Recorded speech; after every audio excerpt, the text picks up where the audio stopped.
cell membrane kan. Okay. Kemudian kita ada single lipid layer. Okay. Di mana dalam dia tak ada head lah. Okay. Ini adalah lipid bilayer. Kalau kita potong structure sphere ni tadi, dia jadi lipid bilayer. Okay. So lipid adalah biological compound, okay, yang hanya soluble, okay, dekat dalam non-polar solvent lah, larutan pelarut yang bukan polar lah, okay, sebagai contoh macam hydrocarbon kan, okay. Tapi dekat dalam air dia adalah insoluble, okay. Dan dia secara chemically dia adalah heterogeneous, okay. Dia ada jenis simple dan jenis kompleks lah, okay. Lipid yang jenis simple adalah seperti alkohol campur fatty acid, okay. Ini simple lipid. Sebab lipid ni dia larut dekat dalam non-polar. So bila kita contoh simple adalah fatty acid one or more dekat dalam alkohol lah, iaitu solvent dia. Okay. Alkohol campur dengan fatty acid, ataupun kompleksnya adalah alkohol campur fatty acid campur something else, benda lain. Kalau kita ada banyak fatty acid pun, banyak jenis, 20 jenis fatty acid dalam alkohol, dia still adalah simple lah. Tapi kalau kita ambil solvent, fatty acid dan benda lain selain daripada fatty acid dan solvent dia, itu adalah kompleks lipid. Okay. Jadi ini adalah classification lipid lah. Okay. Kita ada saponifiable dan non-saponifiable. Okay. Saponifiable pula dia adalah simple dengan kompleks tadilah. Yang ni simple dengan kompleks. Okay. Kalau simple adalah wax dengan triglyceride. Sebab triglyceride pun dia tak ada benda lain. Okay. Dia cuma ada fatty acid dan solvent dia. Macam wax sama juga. Wax walaupun kita ada 4 hingga 5 jenis lipid, tapi dia still lipid dan solvent sahaja. Okay. Manakala kompleks kita ada phosphoglyceride. Okay. Kita ada solvent dia, kita ada lipid, tapi kita ada juga fosfat. Okay. Itu adalah kompleks. Dan sphingolipid. Okay. Sphingolipid. Maksudnya sphinx ni dia ada benda lain. Sphinx ni sebenarnya dia sama macam sphinx yang dekat Mesir tu kan, yang harimau kepala orang tu kan. Tu sphinx lah tu. Ni asal usul kepada nama sphingolipid. Okay. Kemudian kita pergi pula kepada non-saponifiable lipid. Okay. Lipid yang kita tak boleh saponify lah, tukar jadi soap. Okay. Iaitu steroid dan prostaglandin. Okay. Apa maksud saponifiable dengan non-saponifiable ni? Apa maksud soap? Okay. Soap adalah lipid. Okay. Kita ada fatty acid, kita ada glycerol. Tapi kepala glycerol tu kita boleh masukkan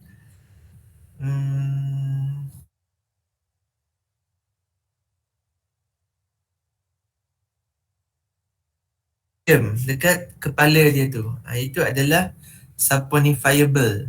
Non-saponifiable tak boleh. Okay. Kejap lagi kita akan tengok structure dia. Okay.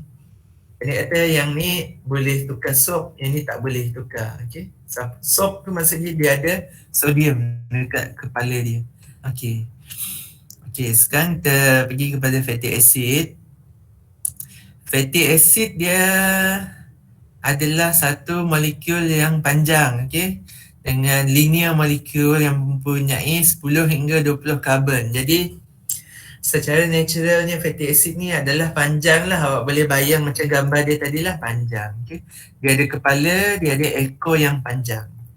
Itulah linear, ekor. Bila ekor dia bukan branching lah, dia linear, panjang. Okay. Number karbon dia mesti genap. 2, 4, 6, 8. Tapi bermula 10 lah. 10, 12, 14, 16, 18. Okay. Kemudian dia tak ada functional group yang lain. Kebiasaannya lah untuk fatty acid ni kecuali carboxyl. Okay. Sometimes akan ada alkene. Alkene ni adalah pembeza antara saturated dan unsaturated. Okay. Saturated means tak ada alkene. Unsaturated ada mono, ada satu. Polyunsaturated ada poly, ada banyak alkene. Okay. Jadi ini adalah bentuk lipid atau fatty acid lah. Fatty acid pada bentuk paling ringkas. Okay. Fatty acid. Okay. So dia ada echo yang panjang. Echo hidrokarbon lah. Echo hidrokarbon yang panjang. Kemudian dia ada kepala hydrophilic. Okay. Dia ada kepala carboxyl. Okay. Dekat kepala. Sebab tu dah di sinilah yang memberi jawapan kenapa dia soluble dekat dalam non-polar. Sebab apa? Sebab echo dia adalah non-polar.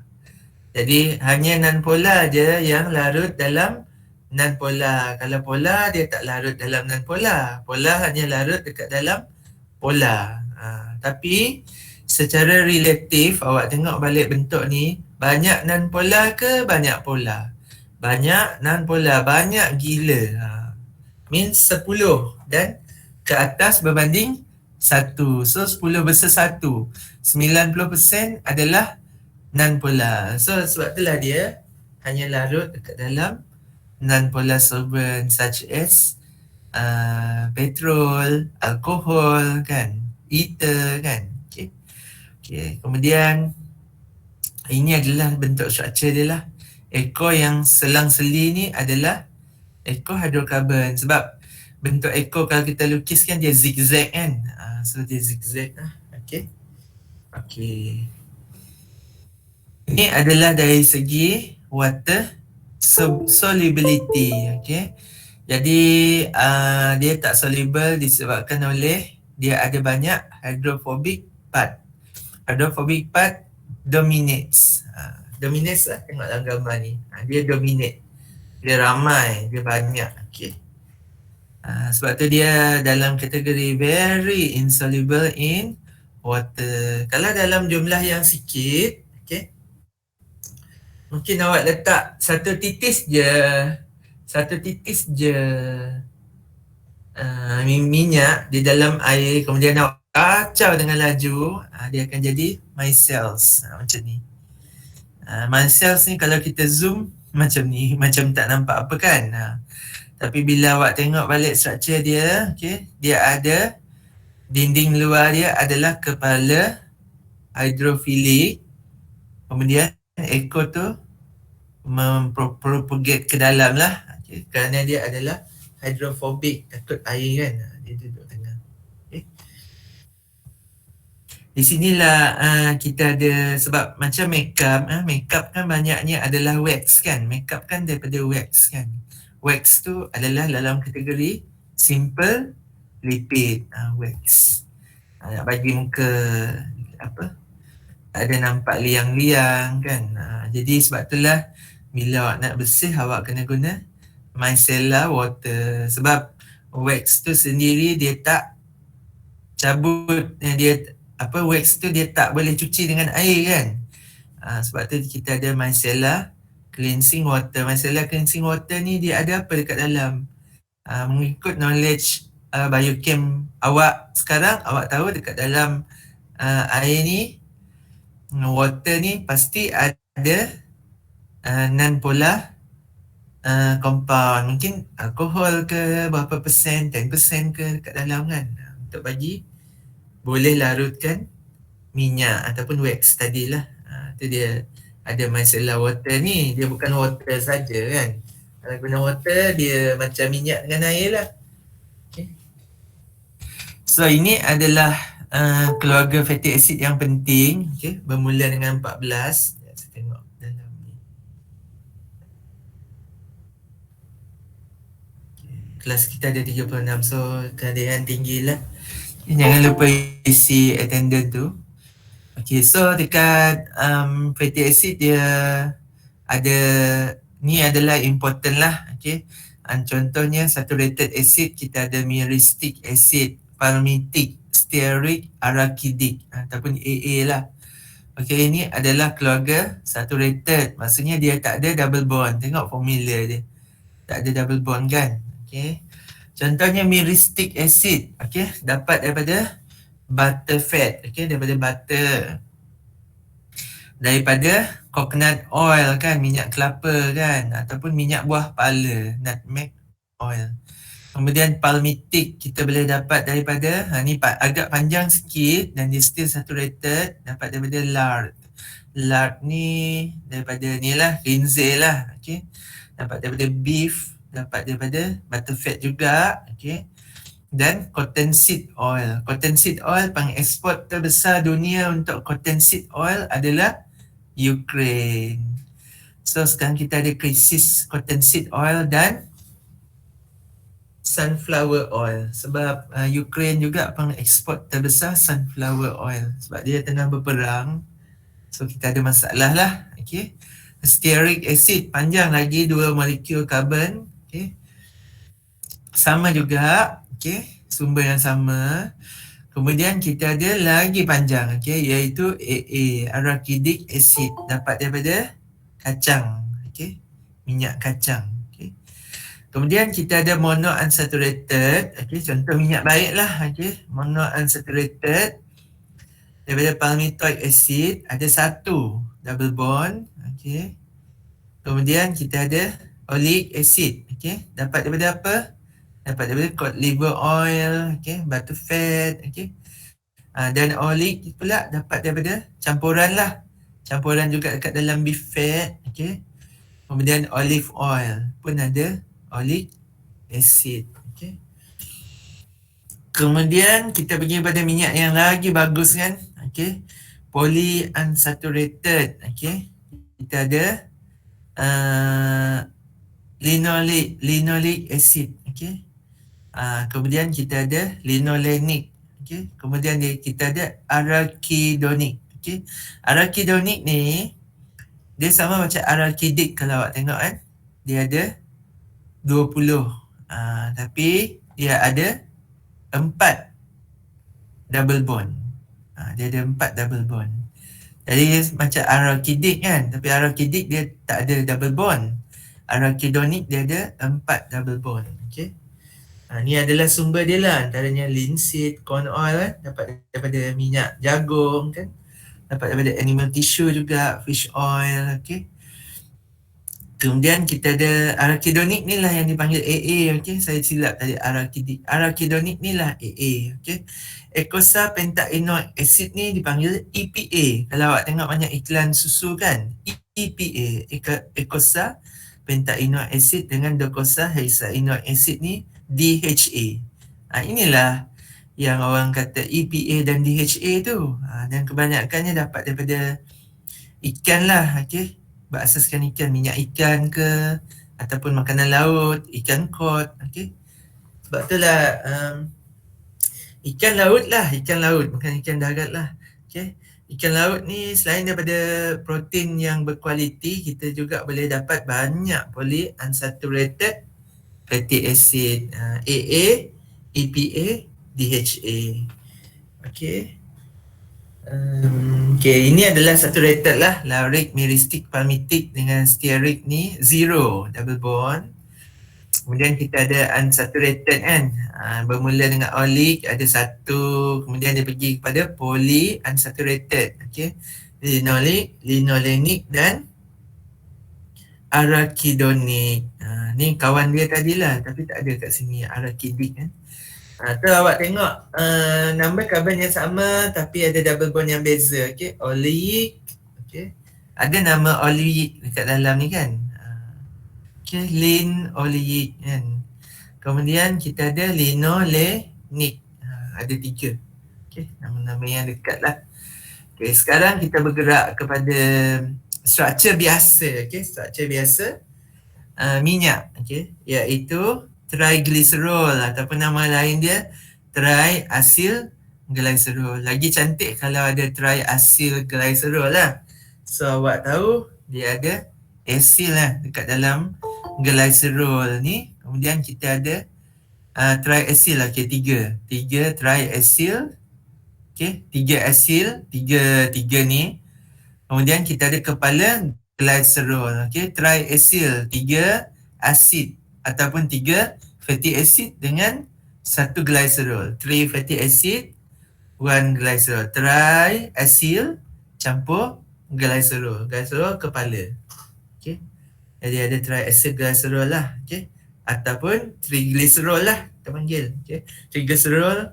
Triglycerol lah nama pendek dia, atau triacyl. 3 asid dengan 1 glycerol. Di mana okay, kita ada kepala glycerol, okay, kepala glycerol dengan 3 fatty acid, which is okay, fatty acid tu boleh sama, macam gambar ni dia sama kan, ataupun boleh tak sama. Awak tengok tengah ni ada mono unsaturated, kemudian rantai 3 kita ada poly unsaturated, dekat atas kita ada saturated. Dia boleh campur. Okay. Jadi oil, okay, oil dia adalah triacyl glycerol, okay, yang berbentuk liquid. Okay. Sebab apa? Sebab dia ada banyak double bond. Okay. Ada banyak double bond. So dia akan kekal dalam bentuk liquid lah. Okay, oil. Tapi kalau fat, contohnya butter, margarine, okay, kenapa? Sebab kita ada triacyl glycerol yang ada banyak fatty acid yang saturated. Sebagai contoh 3 chain dia. Semuanya saturated. Sebagai contoh apa? Keluarga ni tadilah. Lauric, banyak myristic. Myristic banyak dalam butter kan. So bila kurang double bond, dia akan kekal dalam bentuk fat. Bila ada banyak unsaturated, dia berubah menjadi oil. Itulah beza oil dengan fat kat dalam lipid, keluarga lipid kan. Okay. Okay. Kemudian kita pergi bergerak kepada rantai dia pula. Kita zoom lah. Kita zoom dekat warna orange, warna hijau dengan warna merah ni. Kita zoom. So bisnes kita sekarang adalah fatty acid. Inilah yang asal-asal tadi. Di mana dia ada kepala karboksil dengan rantai hidrokarbon. Okay. So kita ada hydrocarbon chain. Bila dia ada double bond, dia akan jadi bengkok. Okay. Bila dia tak ada double bond, dia zigzag. Dia maintain straight aja structure dia. Okay. Kalau ada je double bond, bengkok. Kalau ada dua, lagi bengkok kan. Okay.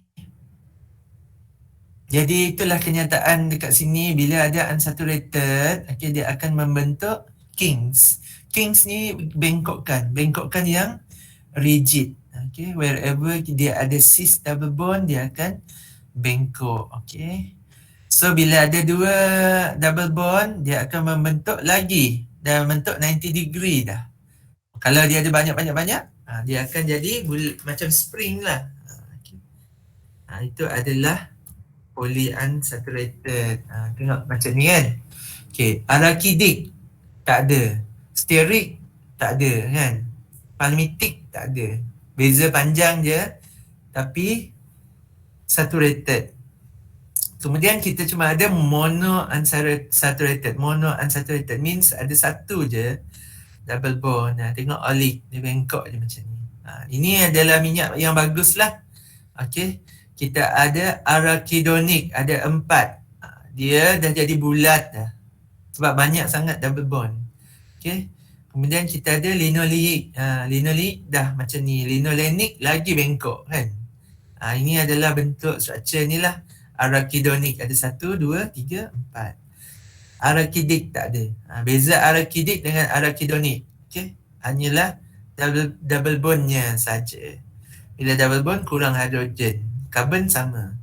Ini bentuk yang lemak tepu dengan lemak tak tepu lah. Unsaturated. Okay. Disebabkan bentuk dia yang banyak bergulung-bergulung ni, bila dia bergabung dengan glycerol, jadilah minyak yang cair lah. Cair, tak membeku. Okay. Sebab dia punya arrangement karbon dia tu, dia tak boleh padat. Kalau bila dia boleh padat, macam dia straight, linear ni, kita susun padat dia jadi solid lah. Okay. So bila kita boleh susun dengan padat, So susunan antara fatty acid ataupun glycerol tu dia padat lah. Bila dia padat, dia boleh kekal dalam bentuk yang stable lah dalam masa yang panjang. Sebab itulah dengan suhu bilik dia kekal dalam bentuk solid lah. Okay. Sebab itulah melting point dia tinggi 71. Suhu bilik 30, melting point dia 71. Sebab tu dalam suhu bilik dia beku. Okay. Kemudian kita ada oleic acid, banyaknya minyak jagung lah tadi kan. So melting point 13, suhu bilik 30. So suhu bilik atas daripada melting point. So dia cair lah sebab dia dah melt. Unless kalau kita simpan pada suhu peti. Suhu peti peti fridge biasa dapat dalam 8 kan. 8. Jadi minyak yang kita simpan tu membeku. Okey. Bila letak kat luar dia cair. Okay. Apatah lagi linoleic acid. Sebab itulah kalau kita tengok macam awak waktu kecil dulu mak ayah suap minyak ikan kod kan. Minyak ikan kod simpan kat dalam mana? Dalam peti. Kenapa dia tak beku? Sebab dia ada banyak polyunsaturated dan melting point dia pun negatif 5. Kita simpan dekat 8 darjah Celsius. So dia tak beku lah. Okay.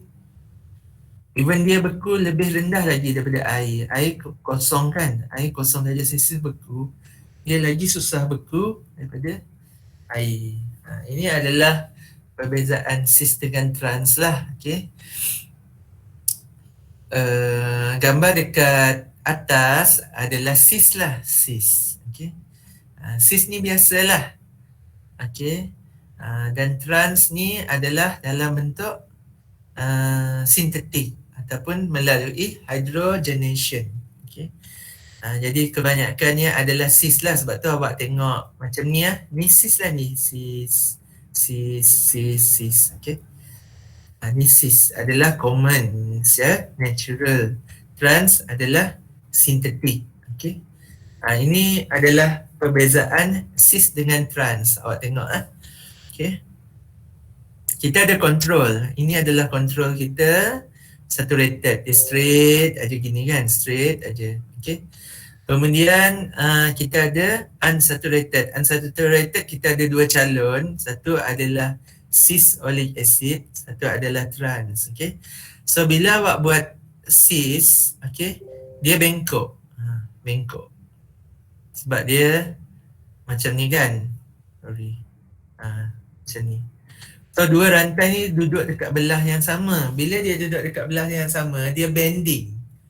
Walaupun awak nampak ni bending, bila dia duduk dekat belah yang berlawanan, dia akan cancel efek yang ni dengan yang ni. So dia akan straight. Dia jadi macam ni.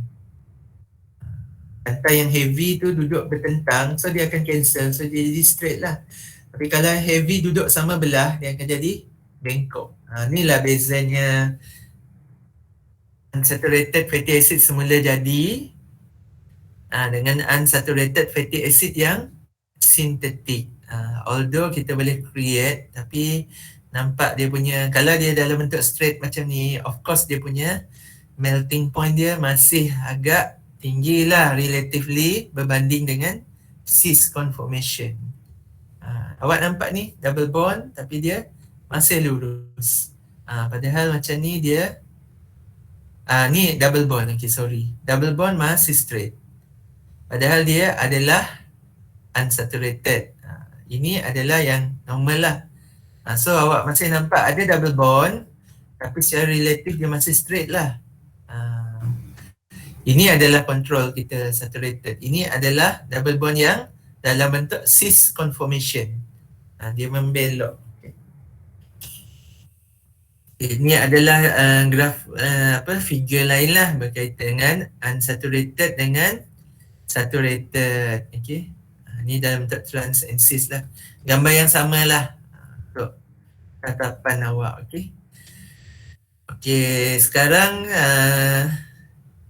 kita pergi lagi. Dah glycerol lah. Ni gambar nak bagi lebih ni lagi lah. So triacyl glycerol ataupun triglyceride, okay, triglyceride ataupun triacyl. glycerol. Triacyl maksudnya ada 3 fatty acid connected to the glycerol. Triacyl glycerol ataupun triglyceride.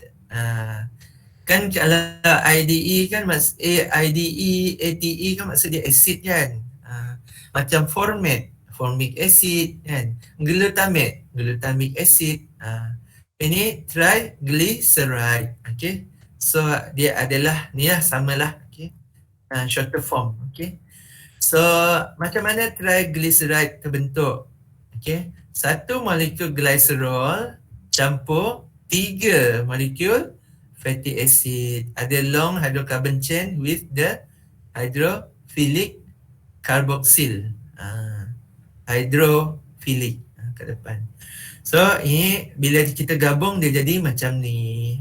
Di mana dia akan release berapa molekul air? Dia akan buang 3 hidrogen lah. Okay. Sebab tu kita nak nikan dia hydrogenation. Okay. So ini adalah secara ideal kita nampak ada fat, ada oil. Ada fat, ada oil. Tapi ideally dia bukannya fat saja dan bukannya oil saja. Okay. Dekat dalam makanan, dekat dalam sumber daging kan, sumber minyak kan, sumber animal fat, sumber vegetable fat, dia adalah campuran antara saturated fatty acid dan unsaturated fatty acid. Dia campur. Dia bukannya purely saturated je, purely unsaturated lah. Macam kita belajar tadi. Ini adalah hakikat lah, okay, secara fizikal. So kita tengok dekat sini. Okay. Butter ada 35% unsaturated fatty acid dan 75% saturated fatty acid. Sebab itulah butter bentuk dia adalah solid. Okay, solid kan. Okay, egg pula, dia ada 65% unsaturated. Saturated dia cuma ada 35%. Sebab itulah egg dengan butter, egg ni bentuk dia lebih ke slurryan kan. Dia lebih slurry berbanding butter. Ada tengok butter mengalir macam telur? Boleh. Kalau dia panas kan. Itulah bezanya. So daripada sini kita tahu sebenarnya okay, butter, beef, chicken, lard dengan egg. So kalau daging kita ada beef, chicken dengan lard. So sebenarnya lard adalah lebih baik lah, okay, dari segi unsaturated. Banyak lah sikit lah kan. Tapi lard tak boleh makan, dia haram. Okay. Ni dari segi composition je, bukan dari segi overall. Okay. So kalau kita ada dua sumber, kita nak buat kek dengan butter ataupun dengan egg, kalau kita boleh replace dengan egg is better.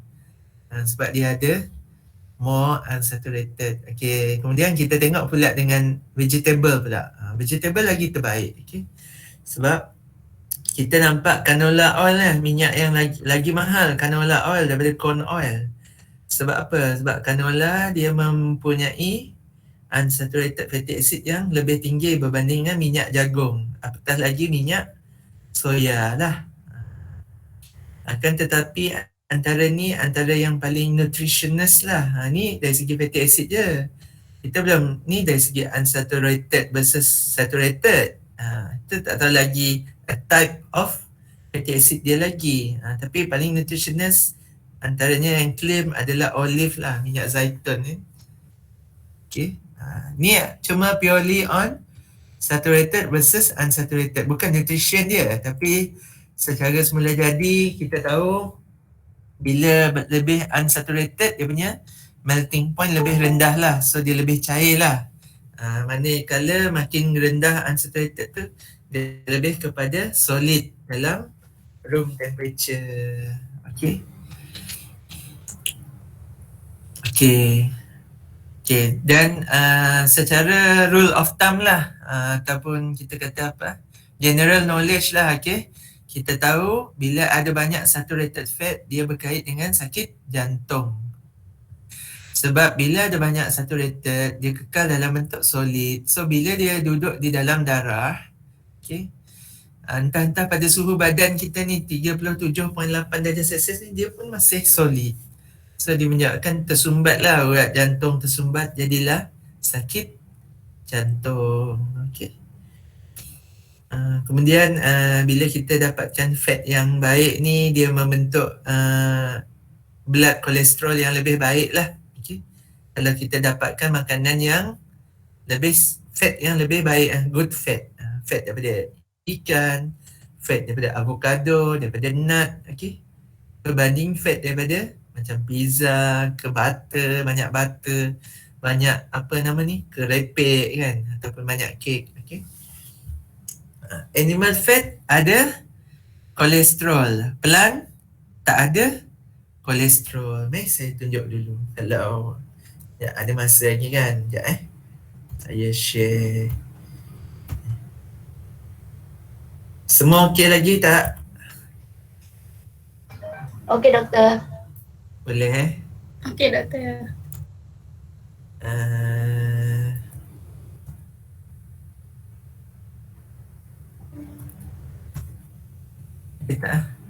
Ni. Jangan report pula kat orang, nanti kan saya kena saman pula. Saya nak tunjuk something ya.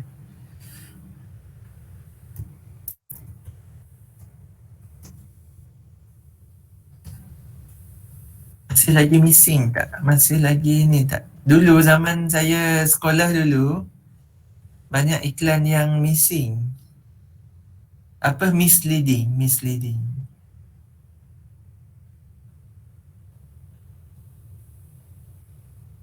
Siapa dalam kelas ni yang pernah tengok iklan minyak masak dia kata zero kolesterol?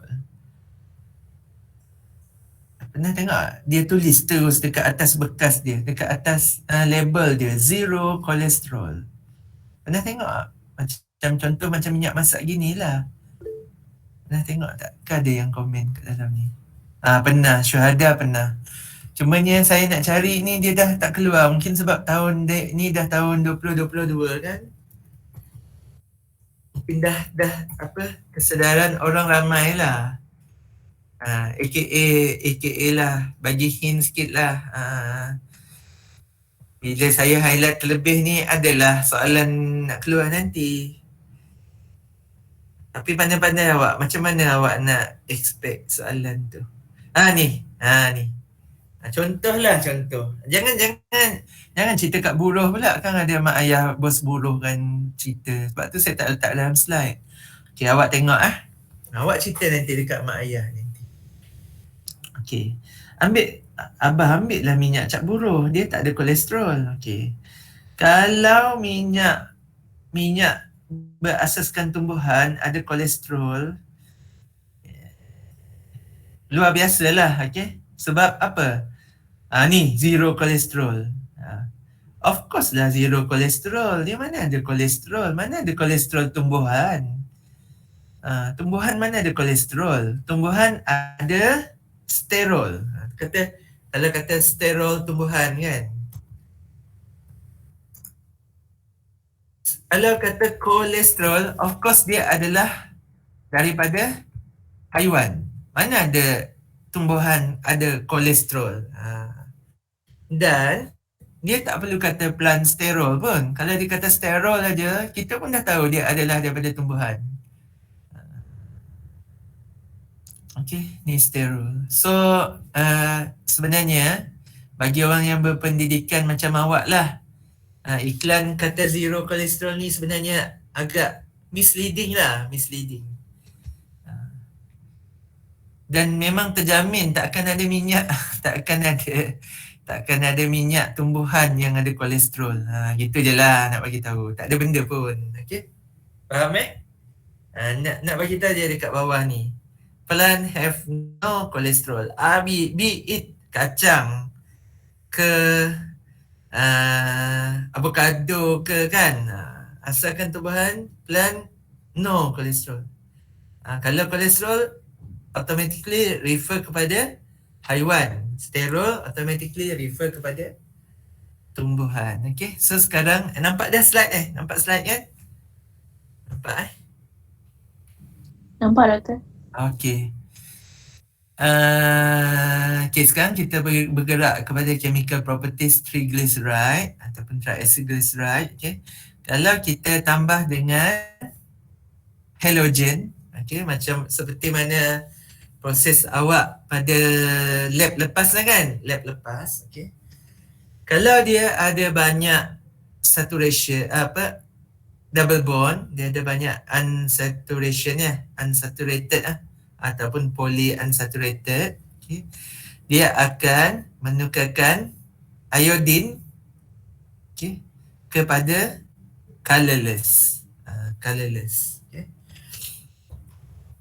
Jadi di situlah researcher dulu mewujudkan satu istilah dipanggil iodine number lah. Okay. Ni istilah lama lah ni. Kalau sekarang kita dapat characterize double bond tu siap-siap. Dulu, okay, kalau kita ada 100 gram fat, be it solid ke ataupun oil lah, oil pun boleh, okay, di mana berapa banyak gram iodine yang dia boleh react sampai dia keluar warna. Dia awak boleh bayang macam orang buat titration lah. Okay, dekat bawah tu ada minyak, dekat atas burette awak tu ada iodine. So dia akan titiskan iodine, titis, dia gaul. Okay. Colorless lagi, gaul. Colorless lagi, gaul lagi. Colorless, gaul. Sampai dia jadi ada color.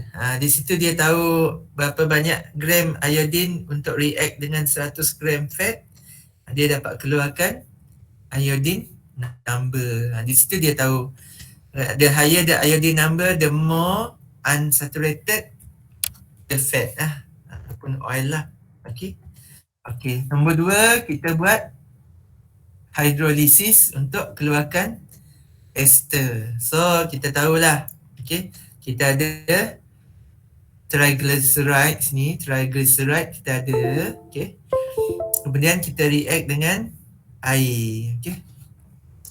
Bila kita react dengan air, dia akan buat hydrolysis, dia akan cutting, okay. Cutting, dia akan bebaskan fatty acid tersebut tapi membentuk ester. Ni ester. Jadi proses kedua adalah hydrolysis of ester. Proses nombor 1 react dengan iodine. Okay. Nombor 2 hydrolysis of ester. Nombor 3 adalah saponification bila kita react dengan sodium hydroxide kan. Sodium hydroxide. Okay. Kita tahu sodium hydroxide adalah strong base lah. Okay, strong base. Okay. So bila kita react dengan triglyceride, okay, strong base ni dia akan cutting, okay, dia akan potong juga, meninggalkan glycerol dengan inilah 3 fatty acid tapi telah bind dengan sodium. So kita ada nucleic acid, okay. Sekarang kita ada nucleic acid yang ada kepala sodium, okay. So dia membentuk sapon. Sapon ni sabun lah. Sapon. Okay. Kenapa dia panggil sapon? Kenapa dia panggil sabun? Okay. Sebab, okay, apa guna sabun? Sabun untuk mencuci. Mencuci apa? Mencuci pelbagai jenis kotoran lah. Okay. Dan kebanyakan kotoran memasak kita lah. Of course lah. Fat ni sedap kan. So sebab itulah fat dominate the kitchen. Buat kek pun ada fat. Buat kek pun ada butter kan. Ada fat. Buat ayam pun ada fat kan. Ayam bakar pun ada fat. Goreng ayam pun ada fat. Apa yang tak ada fat? Buat pasta ada fat. Apa yang tak ada fat?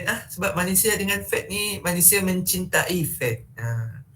Sebab fat ni dia tak sihat. Benda tak sihat ni sukalah kan. Manusia mencintai fat. Apa makanan yang tak ada fat? Benda yang tak sedap lah. Even kopi pun ada fat, betul tak? Kopi susu ada fat. Jadi sebab tu kita perlukan sapun. Sapun untuk kita mencuci. So apa yang sapun buat? Okay. Okey, sabun akan adalah produk daripada triglyceride dengan sodium hydroxide. Sodium hydroxide ni dia adalah strong base. Dia akan masuk dekat dalam molekul triglyceride tu. Dia akan potong, kemudian dia ambil fatty acid tu untuk word dia bukan alah tak berpaling tadah lah. Berpaling tadah. Okey. Sekarang kita ada sabun. Kalau awak search molekul sabun kan ataupun soap molekul lah, awak akan dapat molekul ni. Okey. Ini adalah fatty acid yang berpaling tadah. Okey. Dia dah berubah lah kepala dia diambil oleh sodium. So kita ada kepala hidrofilik, eco hydrophobic. So bila kita ada eco hydrophobic ni dia akan tarik fat. Macam kita kata tadi lah. Hampir semua makanan kita ada fat. Be it minuman. Caramel macchiato ada fat. Kek ada fat. Kari puff ada fat. Masak lemak ada fat. Masak singgang ada fat. So hydrophobic ni dia akan jadi lipophilic. Sebab dia akan tarik fat. Dia lipophilic. Dia hydrophobic. Tapi dia suka lipid. Sebab dalam lipid ada juga keturunan yang sama ni dengan dia ni. Dia ada long chain of hydrocarbon. The shortest is 10 kan. Jadi hydrocarbon daripada lipid ni dia akan lekat pada hydrocarbon dekat dalam molekul sapon. Di mana hanya tinggal kepala hidrofilik juga kepala dia. Dan kepala tu tak ada masalah. Dia akan larut dalam air. Dan dia ada hydrophilic head ni yang telah diperkuatkan oleh sodium. Itulah kita ada sabun. Sebab itulah wujudnya sabun. So sabun ni boleh tarik keluar fat daripada badan kita kan. Bukan sabun kurus lah. Sabun nak buang peluh, daki kan. Di mana kalau kita gunakan air saja, air tu tak boleh tarik keluar pun fat minyak-minyak badan kita kan. Ataupun nak bersihkan pinggan. Cuba cuci pinggan. Cuba cuci periuk goreng pakai air je. Hilang ke tak hilang? Tu kena guna sunlight. Sunlight tu akan ada sabun. Sabun ni boleh tarik pujuk balik fat-fat yang sangkut tu. Sebab dia adalah fat yang berpaling tadah. Okey. Inilah okey. Inilah dia. Okey, akan tetapi okey. Kita ada satu lagi keadaan di mana kita kena mencuci menggunakan air boreng. Air boreng tu air boreng. Air boreng ni air tube well lah, air bawah tanah. Ataupun awak kena cuci pakai, ditakdirkanlah awak naik kapal layar, awak kena cuci pakai air laut. Jadilah macam ni. Ini dipanggil sabun di dalam hard water. Walaupun lipid tadi dah berpaling tadah, dia dah jadi sabun, tapi bila dia masuk dekat dalam tempat yang banyak magnesium, dia jadi apa? Dia tarik pula geng kepala ni. Ini adalah hidrofilik, tapi dia react dengan magnesium dan sodium di dalam air laut. So last dua-dua jadi insoluble. Ekor dah insoluble, kepala pula insoluble. Jadilah dia macam ni, warna putih. Ini dalam bahasa Melayu panggil kekat lah. Dalam bahasa orang putih panggil precipitate. Jadi kalau kita cuci pakai hot water, dia jadi precipitate. Macam ni. Dia tak berbuih lah. Di mana awak tengok bila pakai air biasa, berbuih. Bila pakai air hot water, air yang banyak magnesium, air bawah tanah, air laut dia jadi putih. Dia tak dapat mencuci. Dia jadi dua-dua jadi hydrophobic ataupun dipanggil insoluble in water lah. Di warna putih. Ni insoluble lah ni. Molekul halus yang insoluble. So dia jadi putih lah. Dia jadi macam turbidity kan. Situlah kita kena modify balik molekul sapon kan. Sapon ni sapon enhance. Sapon ataupun sapon turbo, sapon upgraded version. Jadilah kita ada, instead of sapon tadi which is sodium stearate, sodium stearate ni adalah sapon lah. Sekarang kita ada sodium dodecyl sulfate ataupun nama lain dia sodium lauryl sulfate. Dia adalah sapon enhance. So dengan adanya sapon yang baru ni, yang diperkuatkan ni, dia dapat mencuci di dalam air yang keras lah, hot water. Nama lain kepada sapon enhance ni adalah deterjen. Kenapa tak kata deterjen pada awal? Kan senang. Deterjen lah, hanya deterjen je dapat mengatasi. So kenapa kita cerita sapon ni? Sebab dia adalah sebahagian daripada fatty acid juga yang berpaling tadah melalui proses saponification lah. Ni saponification. Okay. Saponification advance. Okay. Kemudian kita pergi kepada hydrogenation. Okay. Hydrogenation ni, okay, dia akan merosakkan generasi-generasi unsaturated fatty acid ni kepada saturated fatty acid. Ni pengaruh rakan sebaya lah. Okay. So dia akan menyelinap dekat dalam molekul ni, hidrogen ni akan masuk, dia akan putuskan double bond ni, akan introduce H dekat dalam molekul tersebut dengan bantuan catalyzer. Catalyst dia adalah apa? Platinum. Proses dia adalah proses untuk menukarkan minyak kepada margarin.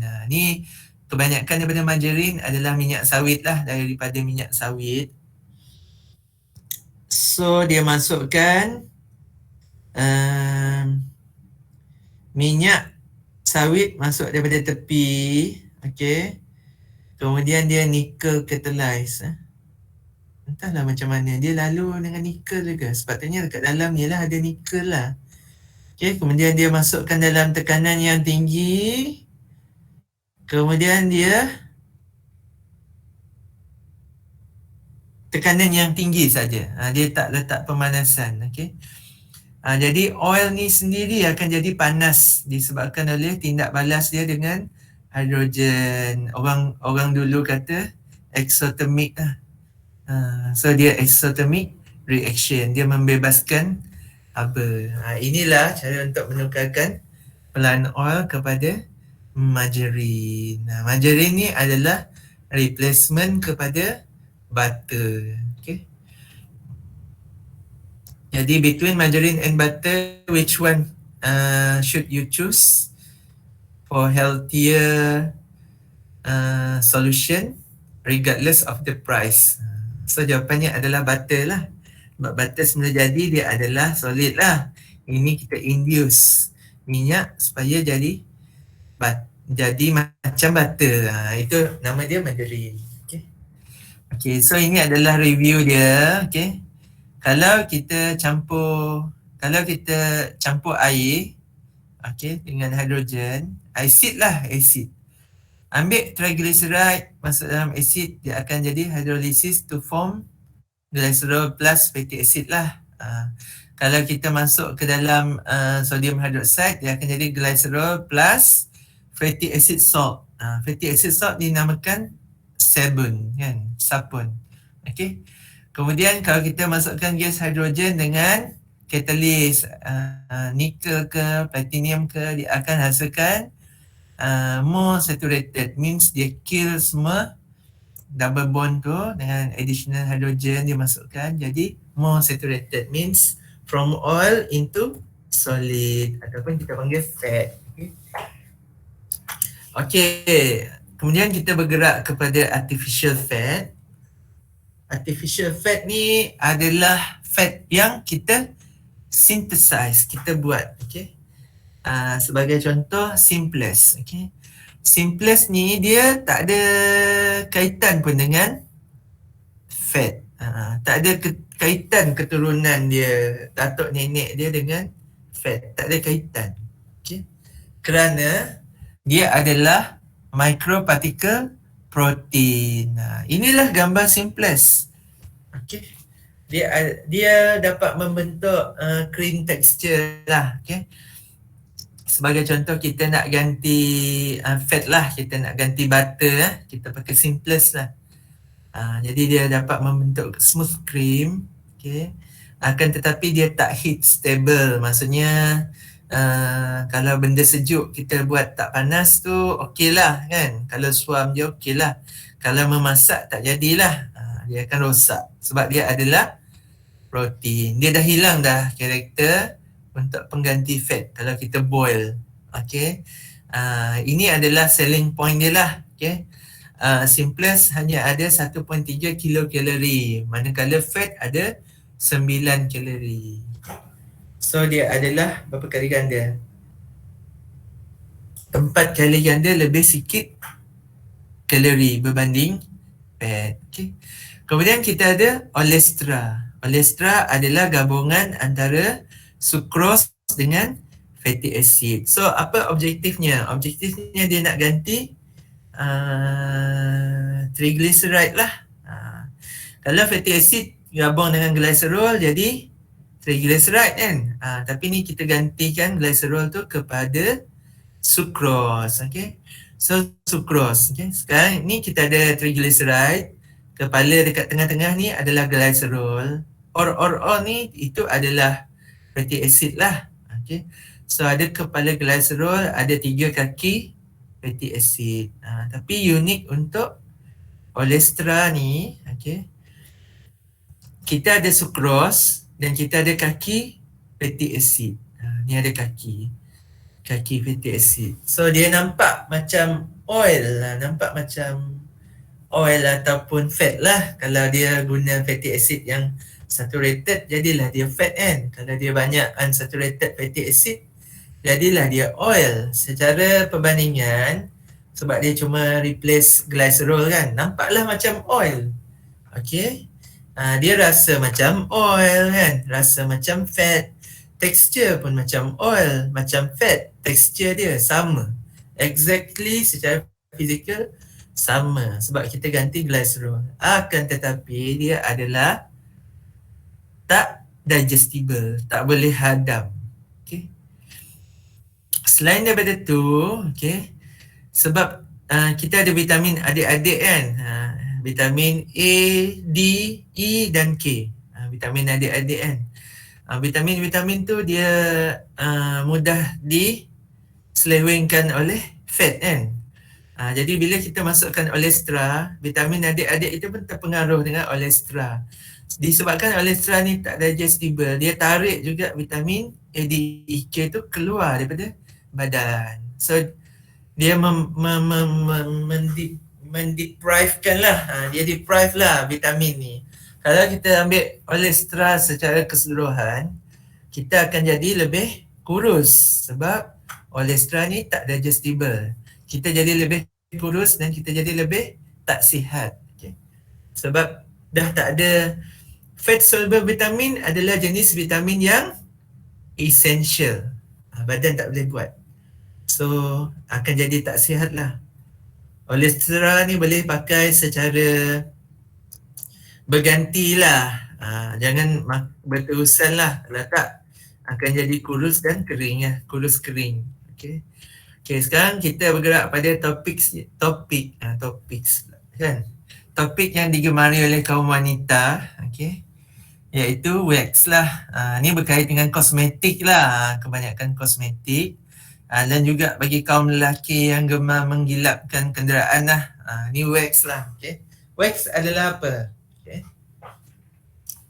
Wax terjadi, okay, apabila kita ada long chain alcohol. Tadi kan glycerol kan. Glycerol ni pendek aja, dia ada 3 karbon je. Kita ada long chain alcohol kahwin dengan long chain fatty acid. Jadi dapatlah kita wax. Rupa dia awak boleh bayang lah. Panjang satu. So macam ni wax. Dia ada long chain of alcohol, long chain of fatty acid. Ni long chain of alcohol, belah O ni long chain of fatty acid. Dapatlah wax. Contohnya adalah Myristyl palmitate. Gambar dekat depan ni, ini adalah gambar myristyl palmitate. Ni adalah wax lah ni. Nampak macam mentega kan wax ni kan. Tapi tak boleh makan je. Dia cuma boleh dipakaikan je. Inilah kita ada Myrica cerifera, daripada buah wax. Kita ada berry punya wax. Kita ada beeswax. Ni beeswax. Ni beeswax. Kita ada candelilla, rice bran punya wax. Rice bran pun ada wax kan. Kemudian kita ada carnauba. Ini kot, gerak dia kot. Ni carnauba, rice bran, candelilla, beeswax, berry wax, Myrica wax. Betul lah Myrica ni. Sama white. Ni adalah beeswax lah. Beeswax ni daripada sarang lebah lah. Wax daripada sarang lebah. Biasa orang guna untuk buat batik ni. Beeswax ni. Ni carnauba wax ni biasa guna untuk polish kereta. Okey lah yang ni rice bran wax. Rice bran wax ni adalah wax yang kita dapat daripada, kan awak ada beras kan, awak ada padi. Padi tu dibuka, keluar kulit padi. Kulit padi tu jadi hampas lah, hampas padi. Beras awak tu, yang awak nampak putih tu, sebenarnya beras tu digilapkan. Dia kena polish. So kulit daripada beras pula dibuang. Itu nama dia rice bran. Rice bran ni kita boleh buat jadi wax. Tak sangka kan nak makan nasi pun kena polish kan. Itu apatah lagi awak sebagai anak-anak kebenaran generasi baru. Memang kena polish diri sendiri nak jadi generasi cemerlang. Ingat beras je kena polish. Kita punya pemikiran kita pun kena polish kan. Okay, enough with the talk kan. Kita pergi kepada phosphoglyceride. Ingat balik, pulang balik ke belakang, ini adalah simple lipid. Ini adalah simple, ini simple lipid. Okay. Ini pun simple lipid. Ini kita bergerak kepada complex lipid. Di mana, kita ada glycerol, campur fatty acid, campur something else. Something else ni adalah fosfat dan alkohol. Ini membentuk phosphoglyceride. Phosphoglyceride. Kita ada glycerol, patutnya satu lagi echo fatty acid. Tapi echo tu gabung dengan fosfat, gabung dengan another alkohol. Jadilah dia phosphoglyceride. Ni diagram phosphoglyceride lah. Contoh phosphoglyceride juga adalah phosphatidic acid. Phosphatidic acid ni nampak tak? Glycerol duduk sini, tengah ni. RO ataupun OR ni adalah fatty acid lah. Ni adalah fosfat. Ni phosphatidic acid. Kemudian ini adalah jenis-jenis lah. Awak tengok ni choline kan? Choline. Jenis-jenis choline yang biasa, jenis choline pula. Jenis alkohol yang ada dalam phosphoglyceride adalah choline, serin, etanol, amin. Yang ni tak ada alkohol kan? Dia cuma ada fosfat dia. Itu nama dia phosphatidic acid. Ini adalah keluarga, tadi kita ada phosphatidic acid. Ambil phosphatidic acid ni. Kita perlu apa lagi untuk jadikan dia phosphoglyceride? Apa lagi yang nak ada? Nak alkohol. So kita ambil choline. Ambil choline, campur dengan phosphatidic acid, jadilah phosphatidyl choline. Inilah phosphatidyl choline. Nama dia adalah lecithin. Ni gambar lecithin. Nampak comel tak? Kan? So kita ada dua fatty acid, kita ada glycerol, kita ada fosfat, kita ada choline. Kegunaan dia adalah nampak macam cheese dekat Pizza Hut ni. Lapar pula tengah hari ni. Saya dah rakam tak? Dah. Lecithin adalah digunakan sebagai emulsifier. Kebanyakan lecithin ni kita guna dalam kek. Sebab tahu familiar nama dia. Bagi yang suka buat kek lah. Kemudian lecithin juga ataupun nama dia punya derivatif adalah dipalmitoyl phosphatidylcholine. Phosphatidylcholine juga tapi derivatif dia ada dipalmitoyl. Okey, digunakan sebagai bahan dekat dalam vape sebagai surfactant juga dekat dalam lung cell. Sebagai contoh kalau kita ada ubat ni nampak ke dekat kamera?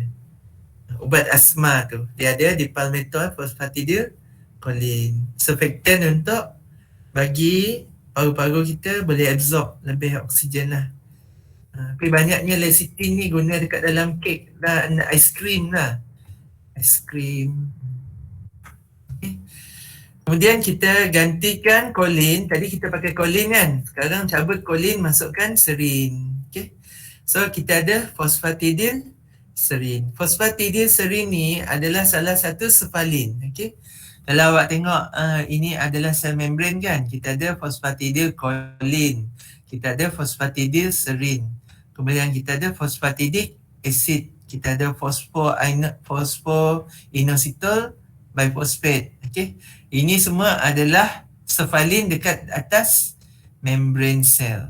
Okay. Sel membran. Tengok ada berapa banyak phosphatidylserin? Lebih kurang separuh lah yang warna merah tu. Phosphatidylcholine ada sikit je. Okay. Yang banyaknya phosphatidylcholine lah yang paling banyak. Nombor 2 serin. Nombor 3 phosphoinol biphosphate. Phosphoinositol biphosphate. Tak banyak lah warna biru. Okay. So dia adalah cephalin lah dekat atas sel membran. Okay, phosphatidylserin. Dan ada orang marketkan lah phosphatidylserin ni sebagai suplemen untuk meningkatkan memori. Dia kata untuk meningkatkan memori. Dia kata lah. Tapi kalau ada, awak jangan makan lah. Sebenarnya tujuan saya letak dekat dalam slide ni bukan untuk awak cuba. Dia ada lagi additional note dia. Jangan apply benda yang tak perlu. Sebab tak perlu ni, dia ada kesan sampingan. Adalah antaranya fatigue, apa dalam nota lain lah, keletihan, confusion. Dia ada juga menyebabkan confusion.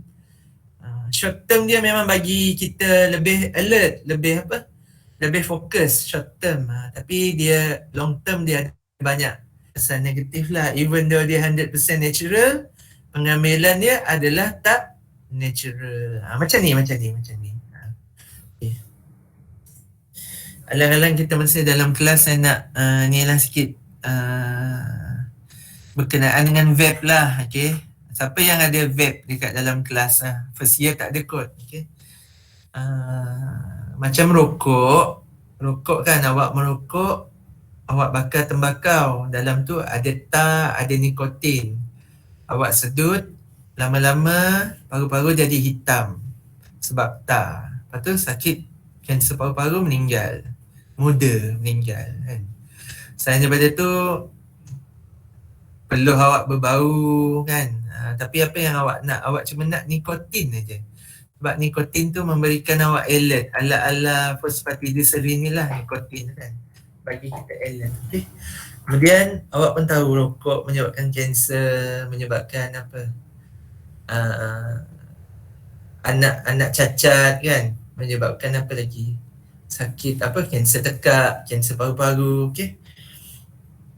Selain daripada tu, rokok juga menyebabkan kanser beg duit lah. Sebab mahal kan. Okay. So awak tinggalkan rokok. So awak gunakan vape. Okay. Awak gunakan vape. Bila awak gunakan vape, awak kata vape ni murah sebab dia tak ada cukai. Kemudian ada vape yang ada nikotin, dapat memberikan awak kecerdasan lah untuk awak belajar. Okay. Vape ni bagus sebab dia cuma wap air, awak kata gitu kan. Dan apa je barang yang dalam dia? Oh, ada lecithin, ada dipalmitoyl phosphatidylcholine. Macam tu lah awak baca. Benda ni semua ada dalam kek aja. So, harmless dah bagi tubuh badan saya. Ada dalam kek, ada dalam aiskrim. So, saya ambil vape lah. Saya tak perlu rokok lah, saya ambil vape. Okay. Awak tanya balik diri sendiri. Bahan-bahan untuk buat vape. kalau dari segi chemicalnya dia 100% selamat lah. Dia semua edible apa semua kan. Tak ada masalah kan. Okay, cuba awak tanya diri awak sendiri. Okay, yang macam makan aiskrim je, macam makan kopi, macam makan kek je. Okay, cuba tanya diri awak sendiri. Pernah tak awak sedut kek tu? Ambil kek tu sedut. Masuk dalam paru-paru. So, paru-paru awak dipenuhi oleh kek, dipenuhi oleh aiskrim. Pernah tak? Mana kek dengan aiskrim pergi? Kek dengan aiskrim pergi dalam perut, bukan dalam paru-paru. Okay. So, harap awak yang ada vape lah. Saya rasa dalam kelas ni tak ada vape kot. So, dekat dalam kelas ni janganlah guna vape lah. Kalau awak nak guna vape boleh. Awak ambil dulu aiskrim, awak sedut masuk dalam paru-paru dulu. Tengok aiskrim tu dalam paru-paru ni okey tak? Kalau okey, bolehlah vape. So, nasihat saya berhentilah kalau yang ada vape lah. Okey? Sebab bukan tempatnya lecithin kan? Ataupun apa lagi yang lain lah. Ada lagi satu bahan yang paling biasa kat dalam kek tu. Ada dekat dalam vape nak bagi dia rasa. Sebab tempat benda ni bukan dalam paru-paru, duduk dalam perut. Jadi sayangi ibu bapa, sayangi nyawa awak, janganlah pakai vape. Berhenti, okey. Okey. Kemudian kita belajar sphingosine. Sphingosine ni nama dia asal daripada Sphinx. S-P-H-I-N-X kan. Daripada ni lah. Okey. Okey, sebab sphingosine ni campur fatty acid, dia jadi sphingolipid. Sebab sphingosine ni satu dengan satu sphingosine ni jauh berbeza. So dia macam haiwan ni lah. Dia boleh tukar. Kalau kepala dia tukar jadi singa, dia jadi biasa lah. Tapi kalau kita letak kepala orang je, dia benda pelik. Kalau kita tukar kaki jadi kaki kuda, ataupun kaki kambing, badan manusia, kepala kambing, dia jadi centaur kan, centaurus, centaurs. Dia jadi macam tu. Jadi sphingosine ni dia macam ni lah. Dia apa kata mix and match. Setiap satu sphingolipid ni dia berbeza antara satu dengan yang lain ikut kumpulan yang masuk. Sebab tu nama dia Sphinx. Dia jauh. Kalau macam phosphoglyceride ni, dia cuma tukar choline, tukar dengan serin, tukar dengan ethanol amin. So tak jauh beza dia. Okay. Tapi Sphinx ni memang jauh satu dengan satu. Jadi kita tengok. Okay. So sphingolipid ni dia adalah gabungan sphingosine dengan fatty acid. Apa dia sphingosine? Tengok secara struktur dia macam glycerol, okey. Tapi kalau awak nampak, okey, satu chain jadi bergabung dengan hydroxyl OH. Satu lagi chain bergabung dengan amin. So sekarang dia cuma ada satu lagi available chain untuk bergabung dengan fatty acid. Itulah struktur sphingosine. Sphingosine. Okay. Jadi dia macam ni. Okay. Dia ada satu cabang gabung dengan amin lah. Satu cabang habis, satu cabang boleh gabung dengan fatty acid. Kita tengok. Okay. Okay, so mula-mula kita belajar ceramide dulu. Okay. Ceramide. So ada kesilapan kat sini. Okay. So sekarang sphingosine ni macam ni. Dia ada long chain dulu. Ini adalah sphingosine lah, bukan fatty acid. Okay. Sphingosine ni dia memang ada long chain. Ini adalah sphingosine saja. Belum gabung dengan fatty acid. Sebab tu dia ada satu available lah dekat sini. Okay. Untuk gabung dengan fatty acid. So ini adalah struktur sphingosine lah. Dia memang sendiri dia dah long dah. Dia bukan kepala saja, dia memang dah long. Satu long chain, ada double bond. Satu chain readily available. Satu chain memang dah bergabung dengan amin. Okay. So adalah kita struktur ceramide. Okay. Ini ceramide. Okay. Kita ada struktur sphingosine panjang, ada double bond, okey. Bergabung dekat amin ni dia bergabung dengan fatty acid. Nampak tak double bond O kan? So di sini adalah fatty acid sebab karboksil nampak kat sini kan? So kita gabung sphingosine dengan fatty acid ni, kita dapat ceramide. Fatty acid apa? Fatty acid with variable length. So apa-apa saja bergabung dengan sphingosine akan dapat ceramide. Ini ceramide lah. Okay. Sebagai contoh kat dalam ni dia letak 14 length. 14 campur 2. So kita ada 16. 16 tadi nama apa? Cuba cek balik kat fatty acid yang 16. So kita dapat ceramide. Okay. Kemudian, okay, sekarang kita ambil sphingosine. Sphingosine kan dia panjang. Dia dah ada ekor panjang lah. So dia cuma ada available ada 2 je. Dekat dalam ni memang dah ada amin. Okay. Okay, tengok sphingosine. Dia ada dua available OH. Satu kat sini, satu kat sini. So satu kita gabung dengan fatty acid. Satu kita gabung dengan phosphoric acid, choline. Contohnya macam phosphaditic acid tadilah. Okay, bergabung dengan choline. Okay. Ambil phosphoric acid, gabung dengan choline. Satu lagi gabung dengan whatever fatty acid lah. Jadi dah dia sphingomyelin. Sphingomyelin ni tujuan dia untuk myelin sheath. Ni. Awak dah belajar bio kan? Kalau dah belajar nerve cell kan? Dia ada envelope. Okay. Envelope tu nama dia myelin sheath. Antara myelin sheath ada ruang kecil. Dia panggil Ranvier North. Di situlah impuls kita melompat. Antara celah myelin sheath ni ada Ranvier North kan. Ranvier North. Nodus Ranvier kat celah ni. Okay, itu adalah sphingomyelin. Kita tengok lagi. Ni structure sphingomyelin lah. Ni node of Ranvier tengah ni. Celah ni lah. Ni tempat impuls melompat. So memang ada elektrik lah. Antara dia lompat. Okay. So kita ada, mana dia sphingosine. Okay. Ni sphingosine, dia ada panjang. Okay. Kemudian ada double bond. Kemudian ada available OH. Okay. Kemudian dia ada amin. Amin ni gabung with whatever fatty acid. Sama macam ceramide tadilah. Tapi ceramide dekat another carbon lagi, yang satu lagi dia OH dia. Tapi apa beza sphingomyelin dengan ceramide? Sebab dia seakan-akan ceramide campur dengan satu lagi fosfat, campur lagi dengan choline. Jadilah dia sphingomyelin. Sebab tu ada ceramide tengah-tengah ni tadi. Okay, lepas kita belajar sphingomyelin, kita belajar pula glycolipid. Sama juga, ada sphingosine, ada fatty acid, seakan-akan macam ceramide lah. Okay.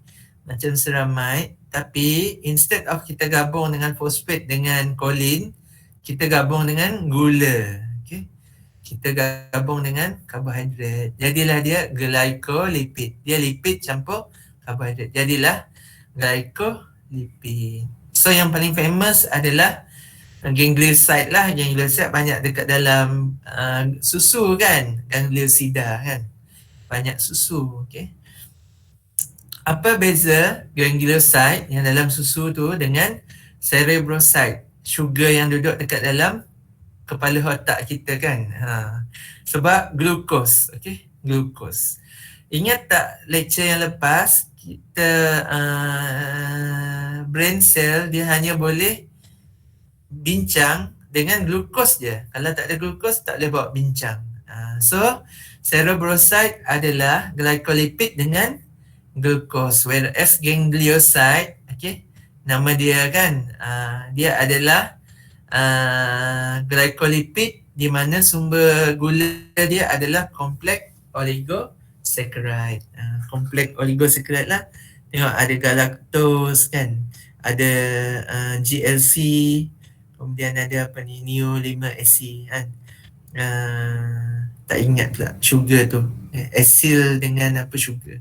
Okay, galactosamin, acetyl galactosamin. Ni. NAC. Ada galactose. Okay. So itulah perbezaan antara cerebroside, glycolipid yang duduk dalam otak kita, di mana dia memegang glukos dengan ganglioside. Ganglioside glycolipid dengan kompleks oligosaccharide. So awak nampak sekarang ni, okay, kita ada sphingoside, sphingosine. Okay. Kita ada sphingosine, dia panjang macam ni. Ni sphingosine lah. Okay. Sphingosine sendiri rantai dia dah panjang dah, warna hijau ni. Kalau dia ceramide, sphingosine campur fatty acid jadi ceramide. Okay. Ni ceramide.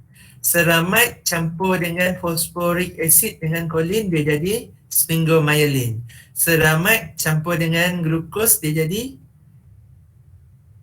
glycolipid. Itulah cerita dia. Okey, sekarang kita berbincang berkenaan dengan penyakit pula. Okey, penyakit dia ada 3 berkait dengan lipid lah. Okey. Penyakit yang pertama adalah Tay-Sachs disease. Tay-Sachs disease ni dia adalah disebabkan oleh gangguan pada glycolipid, okey, ganglioside, okey, ganglioside GM2. Okey, di mana dia tak ada bekalan lah, okey, of ganglioside ni untuk pergi ke otak. Untuk ni dekat dalam otak, cerebroside to and fro, pergi dengan masuk ni, yang gerak ni, yang nak pergi ke otak ni, dia adalah ganglioside. So dia ada masalah kepada otak lah, brain lah, okay. Di mana ni penyakit yang awal lah mati. Tay-Sachs disease ni dia awal matilah. Mula-mula individu ni dia akan ada masalah pembelajaran, kemudian dia meninggal awal lah Tay-Sachs, okay. Kemudian kita ada Gaucher's disease. Gaucher's disease ni dia berkait dengan spleen dengan liver, okay. Dia berkait dengan ni lah cerebroside, okay, berkait dengan cerebroside yang dia terganggu lah, okay. Kemudian kita ada penyakit Niemann-Pick, okay. Niemann-Pick ni berkait dengan ni jugalah, liver dan spleen, okay. Gangguan dia adalah pada sphingomyelin, okay. Sphingomyelin adalah pada nerve cell lah ini. So itu adalah 3 disease berkaitan dengan lipid storage, okay. Kemudian kita pergi, disebabkan ni lecture last kan, kita pergi kepada biological membrane balik, okay.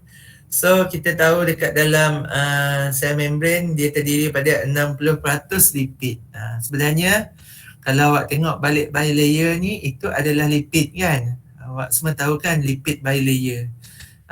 Tapi dekat celah-celah dia ada protein channel, ada protein pump kan. Ada ni apa nama? Marker kan. Itu adalah terdiri daripada protein lah. So dekat dalam dinding sel kita ada 60% lipid, 40% protein, dan kebanyakan lipid tu adalah phosphoglyceride. Ingat balik phosphoglyceride apa? Glyceride campur dengan fosfat kan. Kemudian kita ada sphingomyelin, kemudian kita ada kolesterol by animal cell kan. Okay. Dan kita juga jumpa lipid bilayer. Inilah phospholipid, okay, phosphoglyceride. Okay. Ini adalah lipid bilayer untuk memastikan bahawa kita punya cytosol tak bercampur dengan intercellular region. Okay. So dekat dalam sel ni dia maintain dalam bentuk panggil apa tu, maintain homo apa condition tu panggil lah, apa saya tak ingat lah. Lapar lah kot. Bukan homo kot. Apa panggil cell regulation tu? Alah, tak ingat lah pula term tu. So dia maintain lah homeostasis. Bukan homeostasis. Jadi dekat dalam tu, dekat dalam sel kita regulated lah in term of sugar content kan, in term of ionic gradient, hydrogen gradient kan. Jadi itulah kegunaan lipid bilayer. Ni macam pergi lecture 1 balik lah. Okay. So kita nampak ada kolesterol, ada protein kan. 40% je protein. Whereas 60% adalah lipid. Okay. Dan sesetengahnya kita ada juga karbohidrat. Ini adalah marker lah. Biomarker ataupun signaling molecule. Kemudian dekat dalamnya ada juga embedded kolesterol. Okay. Dekat dalam kita punya sel membrane. Jadi dekat sini awak tahu bahawa kelas-kelas makanan yang besar yang awak belajar dalam biochem ni kan, kita ada karbohidrat, kita ada protein, kita ada lipid. Ketiga-tiganya adalah penting dan kita tak boleh buang lah. Kalau kata no carb diet lah apalah, memanglah akan kurus, tapi bila ambil balik carb, awak jadi lebih cepat gemuk lagi daripada masa kurus. Okay. Kemudian juga antigen. Okay, sebagai contoh kita tahu kan macam mana orang ada darah A, macam mana orang ada darah O kan. Okay. Darah O dia tak ada ni adalah tak ada antigen. Awak tengok kita ada sphingosine. Okay. Sphingosine campur dengan fatty acid. Okay. Ini bila ni sphingosine, warna merah ni sphingosine. Bila kita campur dengan satu je fatty acid, kemudian dia berakhir OH, dia jadi ceramide. Okay. Sphingosine campur fatty acid, ceramide. Sphingosine campur fatty acid, campur oligosaccharide, jadi apa tadi? Jadi apa? Sphingosine campur fatty acid, campur oligosaccharide. Dia jadi ganglioside. Dia jadi ganglioside. So semua benda ni adalah ganglioside lah. Sebab dia campur dengan oligosaccharide. Okay. Ini kalau struktur asas ni, dia panggil O antigen sebab dia tak ada.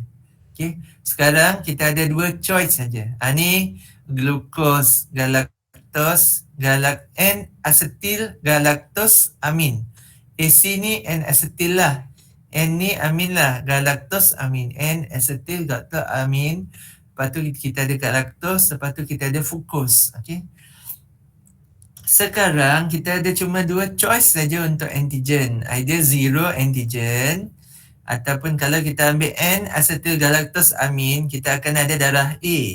Kalau kita ambil galactose saja, kita akan ada darah B. Kalau dalam darah kita ada N-acetyl galactose amin dengan galactose ni campuran A antigen dan B antigen, kita akan ada darah AB. Ni campuran ni. Dekat kita punya hemoglobin ni, dia ada marker ni, marker AB. Yang warna merah tengah ni hemoglobin, red blood cell. Yang kat luar ni kalau dia tak ada marker, dia darah O. Nampak ada 1, 2, 3, 4. 1, 2, 3, 4, 5. 1, 2, 3, 4 lah. Okay. Itu darah O. Kalau dia ambil AC A antigen, dia jadi darah A. Kalau dia ada galactose saja sebagai antigen dia jadi darah B. Kalau dia ada dua-dua, dia jadi darah AB. Sebab tu orang darah O dia boleh derma dekat semua orang. Orang darah AB cuma boleh derma dekat darah AB je. Dan darah AB dia boleh terima semua orang lah. Sebab dia ada dua-dua antigen. Kalau dia ambil darah A pun imun dia tak serang sebab dia ada imun A. Kalau dia ambil darah B pun imun dia tak serang sebab dia ada imun B, antigen B. Jadi darah AB dia cuma boleh derma kepada darah AB je. Tapi dia boleh terima semua darah. Darah O, dia boleh derma kepada semua orang sebab dia ada limiting ni. Apa kita panggil basic molecule ni yang tak dikesan oleh semua orang. Tu dia boleh derma semua orang. Tapi dia hanya boleh terima darah O saja. Sebab kalau dia terima darah A, dia ada antigen A, sel imun dia akan serang darah dia. Sebab tu darah O adalah penderma universal tapi penerima O.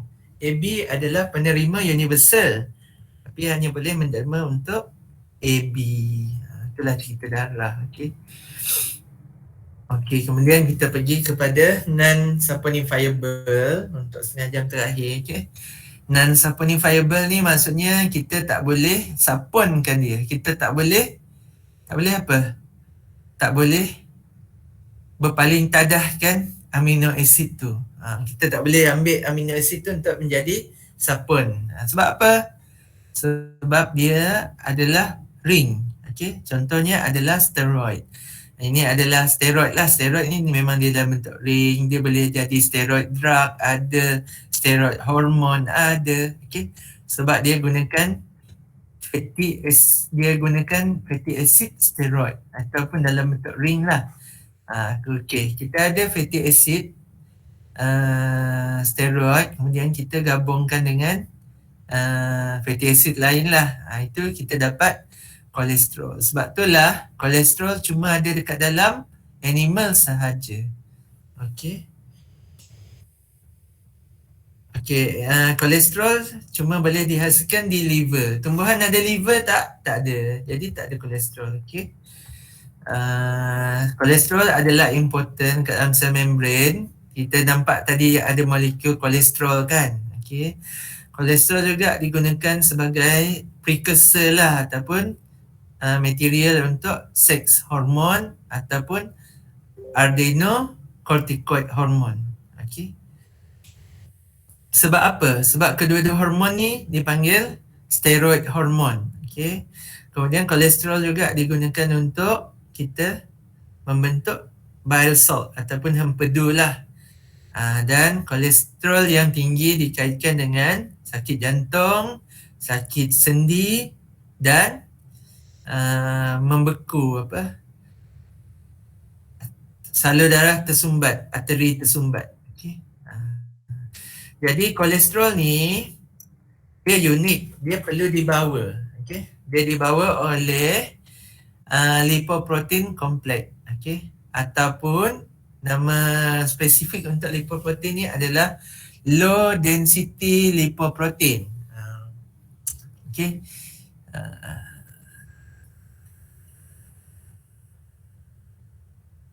Okey. Okey, ini adalah kolesterol lah secara amnya. Okey. Dekat tengah tu adalah kolesterol ester. Kolesterol dengan ester. Dekat luar ni adalah kolesterol yang tak esterified. Okey. Kemudian dinding dia tu yang macam bola tu, itu adalah fosfolipid. Sama seakan-akan macam sel membran lah. Fosfolipid. Dan dia dibalut oleh low density lipoprotein untuk dibawa, untuk bergerak. Okey. Jadi kalau kita nak kurangkan kolesterol dekat dalam badan, kita kena ada pengambilan lebih banyak low density lipoprotein lah ataupun LDL. Okey. Kita ada banyak lipoprotein, kita ada high density lipoprotein, low density lipoprotein, very low density lipoprotein, okay. Seperti triglyceride dan kolesterol itu sendiri adalah very low density lipoprotein lah. Okay. Kemudian kita ada chylomicron. Chylomicron ni kebanyakannya adalah triglyceride sahaja. Okay. Okay. Jadi ini adalah pergerakan lah.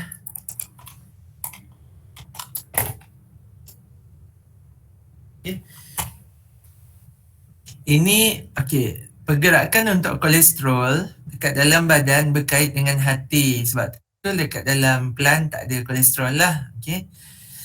Kemudian hati ni dia adalah pusat pemprosesan kolesterol. Kalau kita tak ada hati, kita pun tak akan ada kolesterol lah. Kalau orang yang tak berhati perut tu memang bermasalah lah sebab dia tak dapat memproses kolesterol. Awak jangan tak berhati perut, nanti awak tak boleh kawal kolesterol kan. Bolehlah awak cerita gitu. Okey, kemudian kita ada exogenous pathway dan endogenous. Okey. Endogenous ni kita kata darah lah, endo dalam. Okey. Exogenous ni luar. Walaupun dia dekat dalam badan, tapi sebenarnya adakah anda perasan sebenarnya dekat dalam badan kita ni ada luar badan. Okay? Contohnya macam paru-paru. Paru-paru dekat luar badan. Usus sebenarnya luar tapi duduk dalam. Usus luar di dalam. Macam itulah. Itu sebenarnya exogenous ni sebenarnya luar lah. Luar daripada sistem peredaran lah. Okay? Sebagai contoh kan. Okay. Kita makan fat. Okay. Fat tu dia akan dipecahkan oleh lipase. Ingat tak? Lipase kan nak pecahkan fat. Tapi lipase akan datang saja-saja. Dia datang dalam bentuk bile acid kan. Empedu. Okay. Sebab tu dia pahit. Dia memecahkan kan. Dan dia juga datang dalam bentuk kolesterol. Okay. Kemudian dia lalu dekat usus kecil. Kemudian menyerap chylomicron kan. Chylomicron ni dia cukup kecil sebab tu nama dia micron lah. Okay, dia cukup kecil. Kemudian sampai dia boleh masuk dalam kapilari dan kebanyakan chylomicron ni adalah triglyceride. Okay.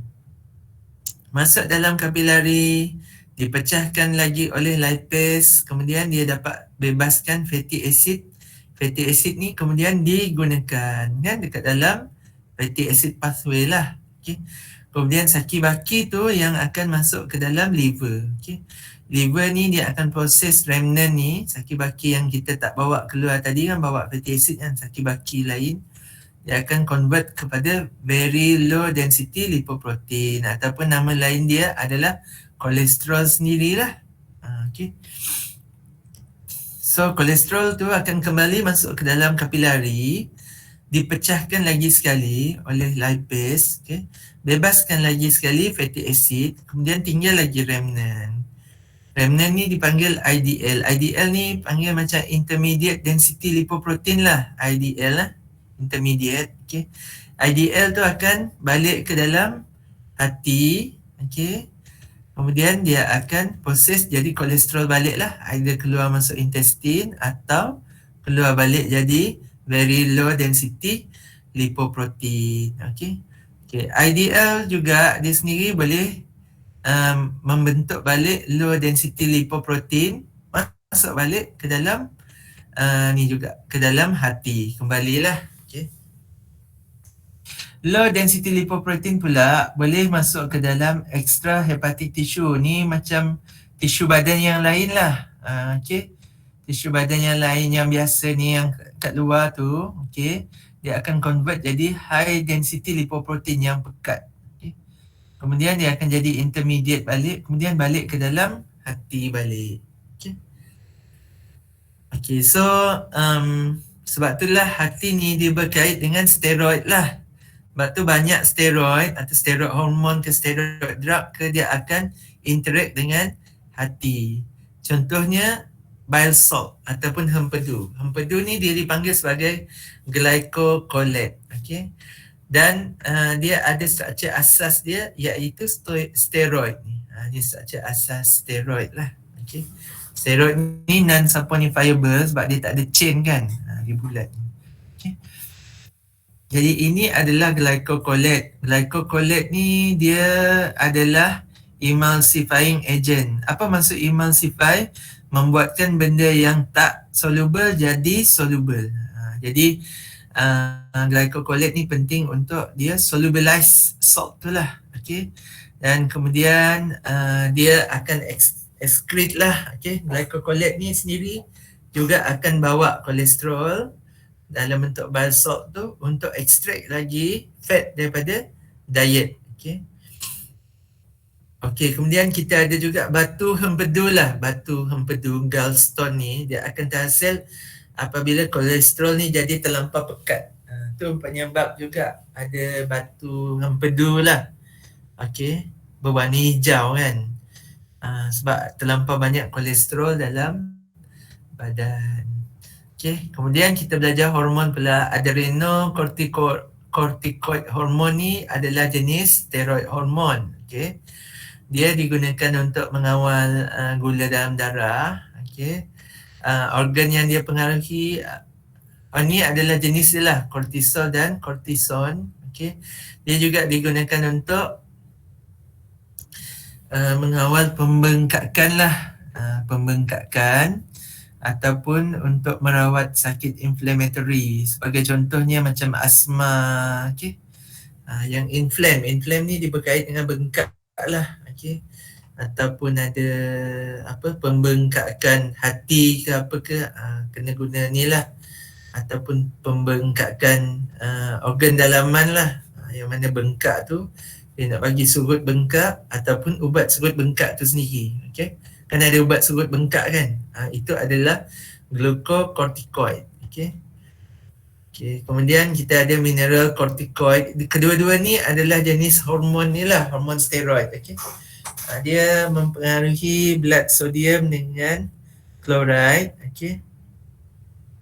Kemudian ada juga hormon nama aldosterone, okay, di dalam mineral corticoid ni. Ni untuk ni juga ni sebenarnya untuk drug sukan juga ni. Okay. Kemudian ada testosterone kemudian lagi. Okay, ni adalah cortisol dan cortison. Kemudian kita ada aldosterone, ni jenis-jenis steroid hormon lah. Okay. Kemudian seks hormon kan. Seks hormon juga dia adalah dalam kategori steroid hormon, dihasilkan oleh testes, okey, digunakan untuk muscle growth, dan orang boleh ambil juga testosterone ni sebab testosterone ni memang dia akan interact lah untuk hasilkan muscle. Macam perempuan yang angkat berat dia nak nampak muscle, dia kena ambil testosterone lah. Adalah atlet perempuan, jadi nampak badan dia orang berketul kan. Okey, kemudian inilah anabolik ni. Anabolik ni adalah fake lah untuk mengelakkan daripada muscle atrophy. Muscle atrophy ni maksudnya kehilangan jisim, kehilangan isi padu muscle. Muscle ni surut lah, susut, penyusutan otot. Okay. Digunakan oleh atlet, okay, kerana dan dia band lah, okay, dibandkan sebab ada banyak kesan buruk. Tapi memang orang pakai je pun. Okay. Sampai sekarang. Okay. Kemudian ada hormon untuk wanita, estrogen dan progesteron, dihasilkan di ovari. Okey, untuk inilah reproductive cycle untuk period, dan secondary female character lah, bentuk badan lah. Okay. Kemudian estrogen ni dia mimik, okay, oleh ubat perancang. Okay, ubat perancang. Jadi bila kita makan terperancang ni, dia akan ganggu reproductive cycle lah untuk mengelakkan daripada beranak. Okey. Kemudian kita ada hormon lain, prostaglandin. Prostaglandin ni dia keluar daripada steroid lah, sebab ini adalah bentuk dia, ring dia tak full, dan dia juga dalam kategori non-sapon lah, tak boleh tukar sapon sebab dia bentuk dia ni, kita tak boleh nak hydrolyze. Okey, dan prostaglandin ni dia ciri dia adalah hormone like action, macam hormon tindak balas dia, digunakan untuk kalau kita makan ada juga kan prostaglandin untuk turunkan demam. Okey, turunkan demam, turunkan contraction macam kekejangan, okey, kurangkan kejang, macam orang sawan pun dia makan prostaglandin, kurangkan bengkak. Okey.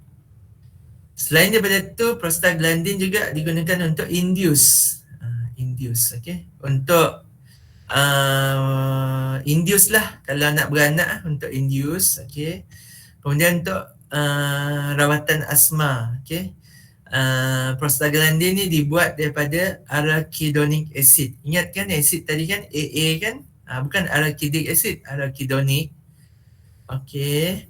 Kemudian penghasilan prostaglandin oleh badan juga diberhentikan oleh aspirin lah. Kalau kita makan aspirin tu akan ada masalah prostaglandin lah dalam badan. Dan juga ni lah cyclooxygenase inhibitor, salah satu enzim dekat dalam pathway de novo synthesis. Okay. Okay, so itulah keseluruhan pembelajaran lipid kita pada hari ini, daripada waxes hingga prostaglandin. So habis dah kelas kita. So ada apa-apa soalan ke, sharing ke apa ke?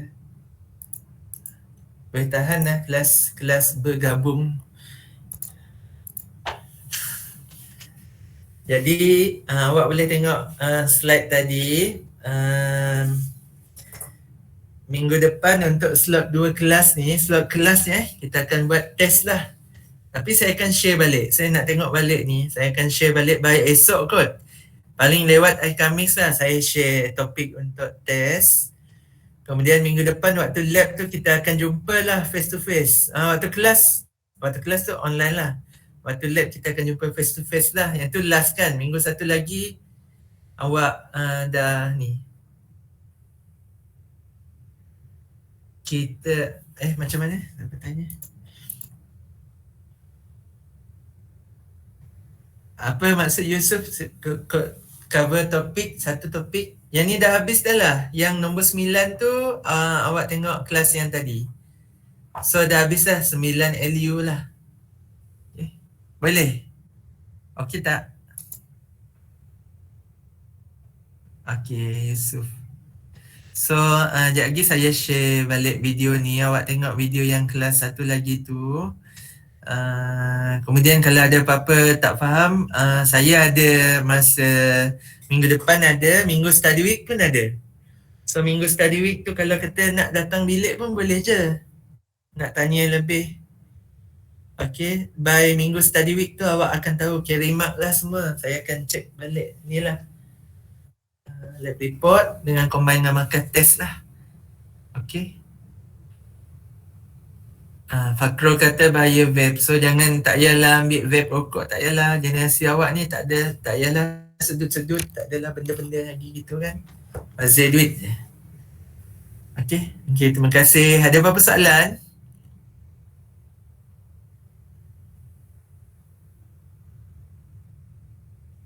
Tak ada? Dah letih lah tengah hari. Syahadah tak ada. Okay, terima kasih semua. Saya update dekat dalam ni Okay, terima kasih Edward, Syahada. Test minggu depan Ain masa kelas, bukan masa lab. Masa lab kita jumpa lah. Kita jumpa kat lab kot. Kita jumpa kat lab lah. Pakai lab coat jugalah. Kita just sembang, kita run through the topic lah. Yang mana yang bukan topik kelas awak kan, awak boleh refer lah. Boleh tanyalah. Okey, terima kasih semua. Kita jumpa minggu depan. So petang ni ambil masa untuk ulang kaji lah. Okay, semua boleh ulang kaji lah apa semua kan. Untuk minggu depan. Lagipun dah dekat study week, better ulang kaji awal. Okey, terima kasih semua. Assalamualaikum. Selamat tengah hari. Salam sejahtera. Doktor, terima kasih doktor.